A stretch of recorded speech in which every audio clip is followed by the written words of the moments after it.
ईमानदारी की बात बता रहा हूँ आपको मैं, जो लोग IRS बन के जाते हैं ना इंडियन रेवेन्यू सर्विस में, उनके जो जूनियर्स होते हैं असिस्टेंट, वो आते हैं SSC से, ठीक है, SSC जानते हैं ना। और SSC में क्या पूछते हैं, गणित आनी चाहिए, रीजनिंग आनी चाहिए, इंग्लिश आनी चाहिए। और वो गणित, रीजनिंग, इंग्लिश में इतने इतने हाई लेवल के लोग होते हैं, जबरदस्त उनकी पकड़ होती है इन चीजों में। रीजनिंग, उनसे आप रीजनिंग चलते पूछिए, सभी जैसे कुत्ते बोलेंगे हाँ हाँ चलो आगे बताओ, सारे कुत्ते गिलास हैं, ऐसे जवाब देंगे तो बढ़िया।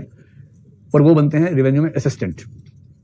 तो वो असिस्टेंट है, यानी प्रमोशन के बाद बनेगा ITO, इनकम टैक्स ऑफिसर।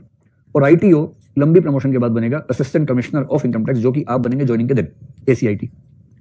और ये SSC वाला व्यक्ति 11 साल की सर्विस के बाद ACIT बनेगा, जो आप Day 1 पे बनेंगे। असली बात आप सुनो, कई ऐसे असिस्टेंट कमिश्नर इनकम टैक्स होते हैं, IRS बन गए, अकाउंटिंग आज तक सीखी नहीं है, क्योंकि स्कूल में नहीं पढ़े अकाउंट्स, आर्ट्स पढ़े हुए थे, मैथ्स आता नहीं है, CSET में रीजनिंग और कॉम्प्रिहेंशन से काम चल गया था, क्वालिफाई कर लिया था। इंग्लिश आती नहीं है, हिंदी माध्यम से है, इंग्लिश उतनी ही आती है कि बाई चांस क्वालिफाइंग पास हो गया मेंस में, पीली चिट्ठी नहीं आई, ठीक। ये बहुत रेयर कॉम्बिनेशन है, ऐसा कॉम्बिनेशन बहुत सारे लोगों में होता है, बहुत लोगों में है। और इंटरव्यू ठीक से हुआ, सीधे IRS में लैंड किया, ट्रेनिंग हुई IRS की। ट्रेनिंग में आते हैं CA, इनकम टैक्स एक्ट सिखाते हैं, और इस आदमी के दिमाग का धुआं हो जाता है इनकम टैक्स एक्ट समझ के। इनकम टैक्स कैलकुलेशन सिखा रहे हैं, कॉर्पोरेट टैक्स कैलकुलेशन सिखा रहे हैं, उसको लग रहा है कि अरे यार औरंगजेब कहाँ चला गया। हमें तो उसमें मजा आता था, ये क्या क्या सिखा रहे हैं हमें और ये क्यों सिखा रहे हैं। उसके बाद फाइनल हो गया, ट्रेनिंग पूरी। ट्रेनिंग में पास करना ट्रेनिंग एकेडमी की नैतिक जिम्मेदारी होती है, वरना UPSC पे सवाल उठ जाता है। इसलिए आप वहां कितना भी खराब पढ़े, अंत में पास करवा देते हैं। यहां तक कि चीटिंग का ऑर्गेनाइज सिस्टम काम करता है वहां पर, कि भैया पास होना है आपको, UPSC की प्रतिष्ठा का सवाल है, किसको सुन के भेज दिया है। तो आखिरी एग्जाम में जब दिखता है ऐसे पास नहीं होगा, इन्विजिलेटर बाहर चले जाते थोड़ी देर के लिए कि हम चाय पी के आ रहे हैं, आप अधिकारी लोग हैं, समझदार हैं, चीटिंग नहीं करेंगे। हम 10 मिनट में आ रहे हैं, इसका संकेत स्पष्ट होता है कि भाई है ना, 10 मिनट में आ रहे हैं, 10 मिनट काफी है, एग्जाम आसान है। और 10 मिनट में उसके बाद राम राज्य स्थापित होता है वहां पर, और उसके बाद फिर सब लोग पास हो जाते हैं। तो इनको लगता है हमारा झंझट तो खत्म हुआ, अब मिनिस्ट्री ऑफ फाइनेंस देखेगी बाद में। फिर वो फील्ड में जाते हैं। अब एक जिला या एक छोटा जिला उसके हाथ में, असिस्टेंट कमिश्नर इनकम टैक्स, उसके पास 3 असिस्टेंट हैं, एक ITO है। दावे से कह रहा हूं कि 90% केसेस में असिस्टेंट्स को लगता है कि ये आदमी बना कैसे IRS। 90% केसेस में ऐसी स्थिति होती है।